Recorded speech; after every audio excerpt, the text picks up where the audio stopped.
A partir del 24 de marzo de 1976, la Escuela de Mecánica de la Armada se convirtió en un centro clandestino de tortura y exterminio, en un símbolo del horror. Con el retorno de la democracia, se creó la Comisión Nacional por los Desaparecidos, CONADEP, que investigó las violaciones a los derechos humanos cometidas por la dictadura militar. Durante 280 días, miembros de la CONADEP recorrieron todo el país en busca de testimonios de sobrevivientes, de familiares, de represores y de los edificios utilizados como centro de detención.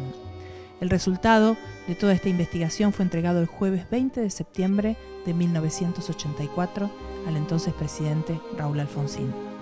El informe final, de varias carpetas, registraba la existencia de 8.961 desaparecidos y de 380 centros clandestinos de detención. Hoy, a poco más de 32 años de la creación de la CONADEP, el vicegobernador Daniel Salvador realizó una recorrida por la ESMA. Salvador fue secretario de la CONADEP y nos reseña en esta ocasión cómo fue el nacimiento de dicha comisión y cómo fue su convocatoria por parte del entonces presidente Raúl Alfonsín.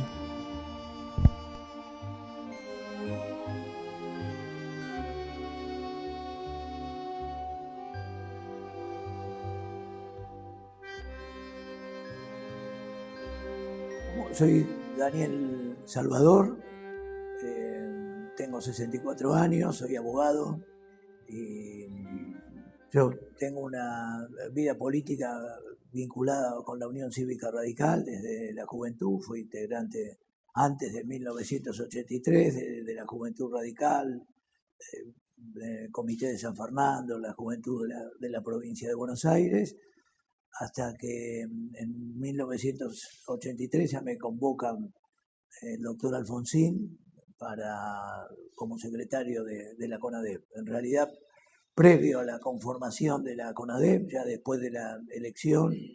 entre octubre y noviembre de ese año, me convoca, me explica cuál era la idea vinculada con el armado de esta comisión, qué características iba a tener. Eso fue en el Hotel Panamericano, donde después de la elección y antes de asumir, allí se empezaron a hacer los primeros lineamientos del gobierno, y uno de los aspectos fundacionales y principales era todo lo relacionado con lo que había pasado en la Argentina. ¿Puedo pedirle que nos cuente el detalle de esos días o cómo fue ese armado? ¿Cuáles fueron sus sensaciones? Sí, esto venía precedido de un debate que ya se había dado en la campaña, era sobre la ley de amnistía, si se mantenía o no se mantenía, y bueno, ya en su campaña el doctor Alfonsín había sostenido permanentemente que la idea era terminar con la ley de amnistía, lo que era terminar con la impunidad frente a golpes de Estado, y quizás se vivía un clima en ese tiempo de la elección, en medio de la algarabía de lo que había significado, por lo menos para quienes acompañaban esa idea no partidaria, sino esa idea de gran cambio en la Argentina. La duda era si se podía llevar a cabo con un gobierno democrático frente a un gobierno militar que estaba entregando el poder. Así que creo que todo se daba muy en torno a ese aspecto. Y la idea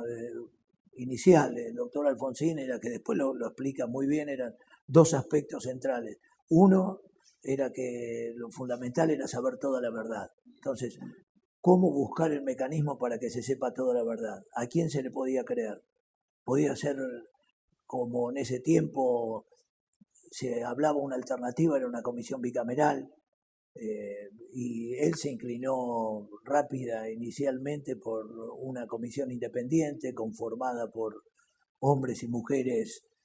destacados en distintos ámbitos de la cultura, de la medicina, de la ciencia, de la religión, y que no tenían prácticamente en su totalidad, salvo alguna excepción,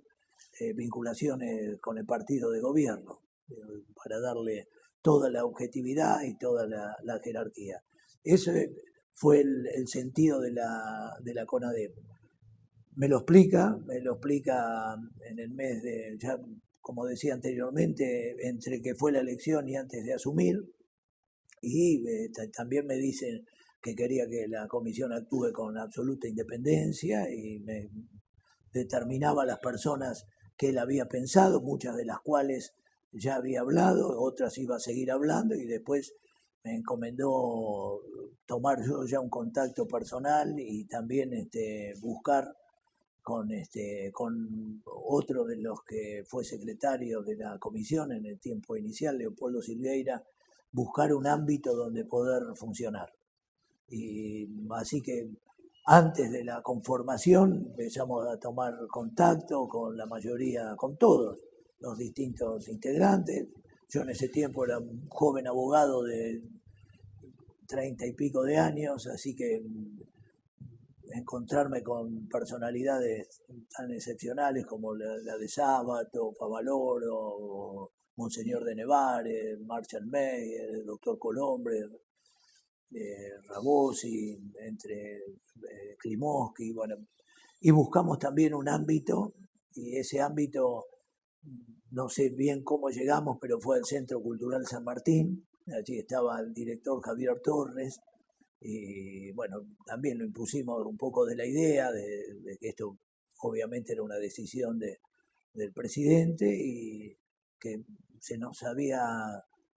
ocurrido que un ámbito podíamos encontrarlo allí, y bueno, rápidamente mostró su predisposición, lo que no se había tomado en el inicio la envergadura de lo que iba a ocurrir, y nos dio una oficina que, con la mejor de las voluntades e intenciones, y que bueno, fue buenísimo para dar el primer paso, pero el primer paso habrá sido una semana,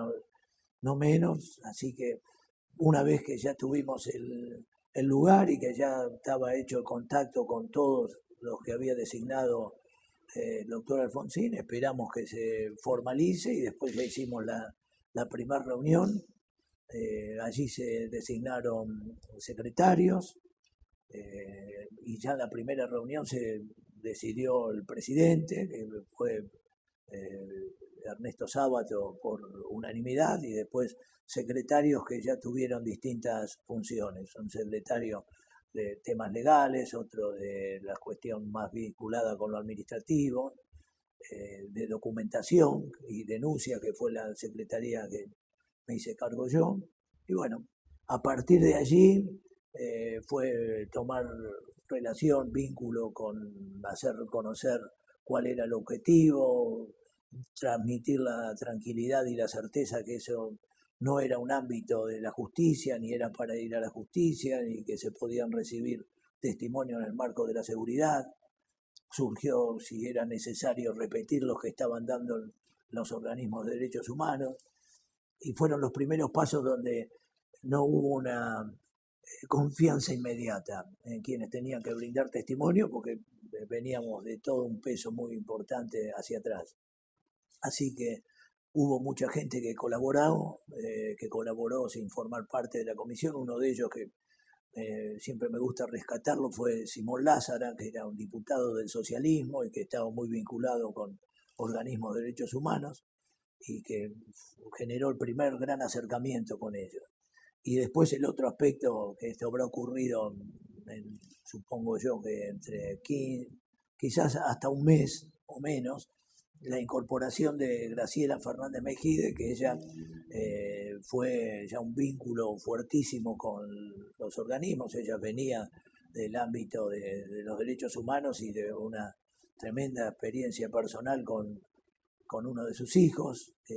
había sido desaparecido.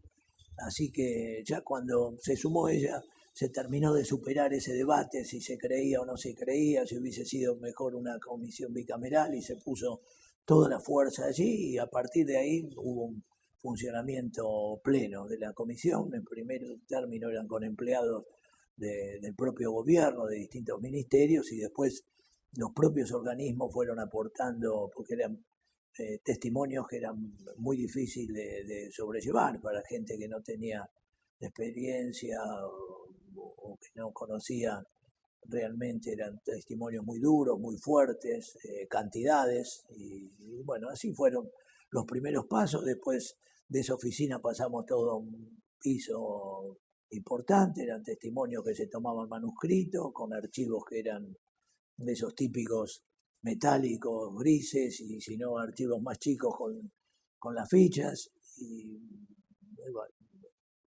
eso fue generando después las necesidades de avanzar en maneras, era recibir testimonios, eran visitas en funciones de esos testimonios, reconstruyendo dónde habían estado algunas personas detenidas o desaparecidos, donde había visto por última vez, y a partir de ahí se va reconstruyendo. Empezamos a hacer visitas, salidas a los que fueron conocidos como centros clandestinos de detención. Incorporamos después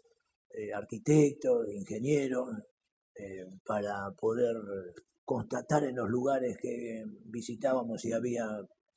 diferencias, si se habían generado modificaciones como para tratar de impedir que se puedan hacer los reconocimientos. Fue recorrida a cementerio, exhumación de cadáveres, y bueno, fue todo muy momentos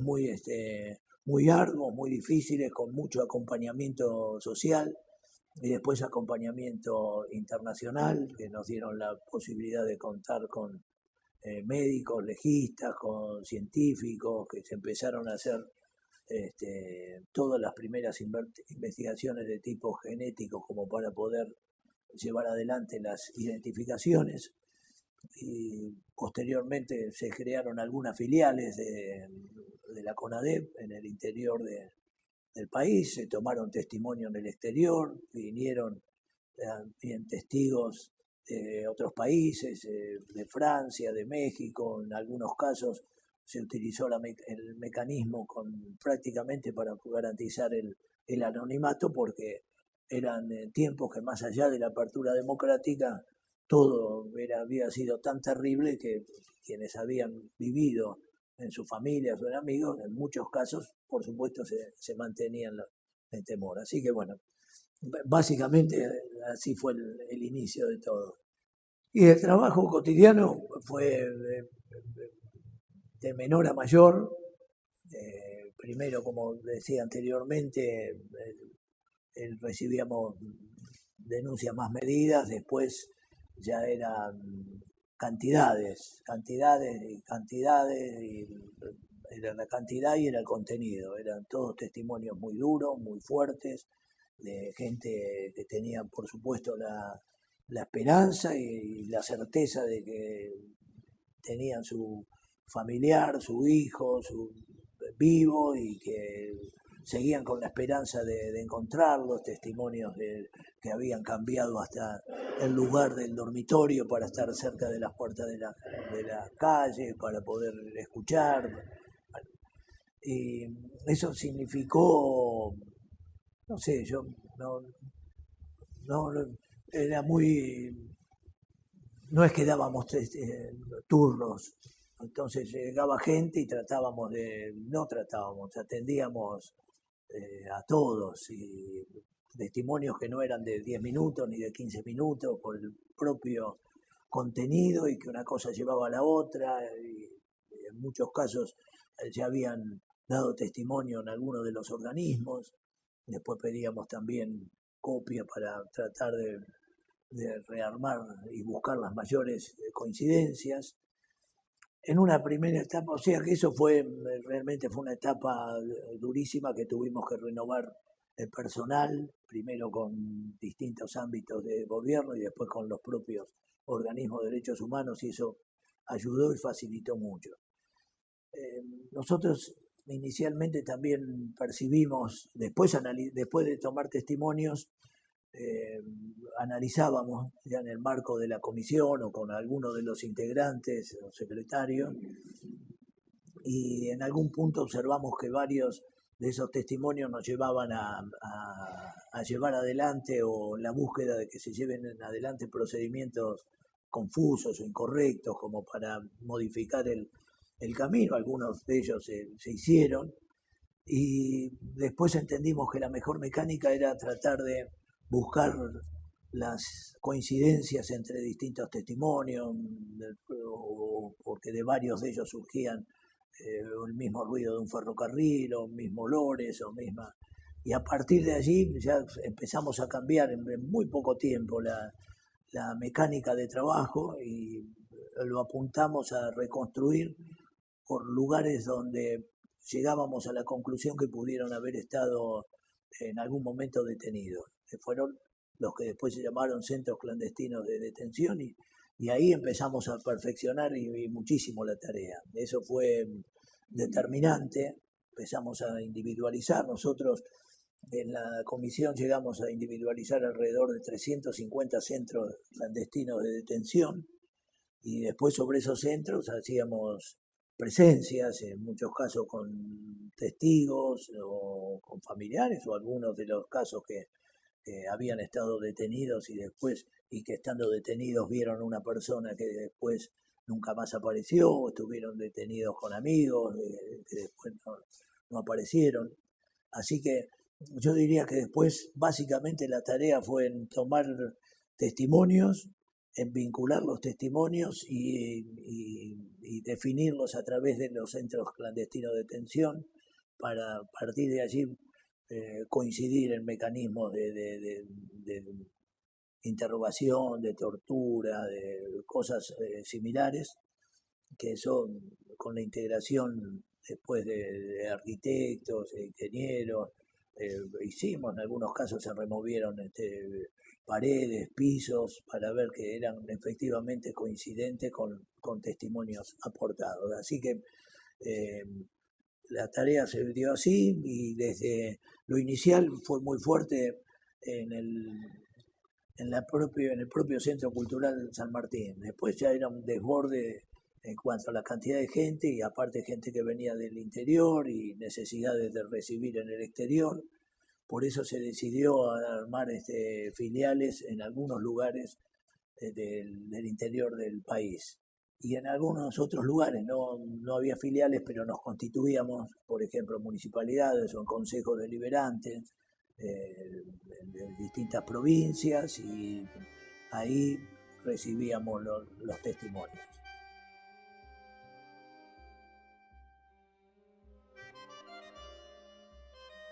De esta manera, el testimonio del vicegobernador de la provincia de Buenos Aires, Daniel Salvador, quedó registrado en el Archivo Nacional de la Memoria. Esta es la primera de las 4 entregas que se realizaron.